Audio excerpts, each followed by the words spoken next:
ಚಪಾತಿಗೆ ಅನ್ನಕ್ಕೆ ಇದೊಂದು ಪರ್ಫೆಕ್ಟ್ ಆಗಿರುವಂಥ ಸೈಡ್ ಡಿಶ್ ಆಗಿರುತ್ತೆ. ಹಲೋ, ಬನ್ನಿ ಕುಕಿಂಗ್ ಮಾಡೋಣ. ಒಂದು ಮಶ್ರೂಮ್ ಗ್ರೇವಿ ರೆಸಿಪಿ ತೋರಿಸ್ತಾ ಇದ್ದೀನಿ.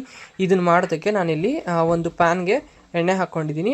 ಇದು ನಾನು ಫಸ್ಟು ಒಂದು ಮಸಾಲೆ ಮಾಡ್ಕೊಬೇಕು. ಇದಕ್ಕೆ ನಾನು ಶುಂಠಿ, ಬೆಳ್ಳುಳ್ಳಿ ಮತ್ತು ಹಸಿಮೆಣಸಿನ್ಕಾಯಿ, ಈರುಳ್ಳಿ ಹಾಕ್ಕೊಂಡು ಇದನ್ನು ಚೆನ್ನಾಗಿ ಫ್ರೈ ಮಾಡಿಕೊಂಡು ಇಲ್ಲಿ ನಾನು 1 ಕಪ್ ಅಷ್ಟು ಟೊಮ್ಯಾಟೊ ಹಾಕಿದ್ದೀನಿ ಮತ್ತು ನೆನೆಸಿರುವಂಥ ಬ್ಯಾಡಗೆ ಮೆಣಸಿನ್ಕಾಯಿ, ಅರಿಶಿನ, ಧನಿಯಾ ಪುಡಿ, ಖಾರ ಪುಡಿ, ಸ್ವಲ್ಪ ಗರಂ ಮಸಾಲ ಹಾಕ್ಕೊಂಡು ಇದನ್ನು ಮಿಕ್ಸ್ ಮಾಡ್ಕೊಂಡು ಗ್ಯಾಸ್ ಆಫ್ ಮಾಡ್ಕೊಂಡು ಒಂದು ಪೇಸ್ಟ್ ಮಾಡ್ಕೊಳ್ಳೋಣ.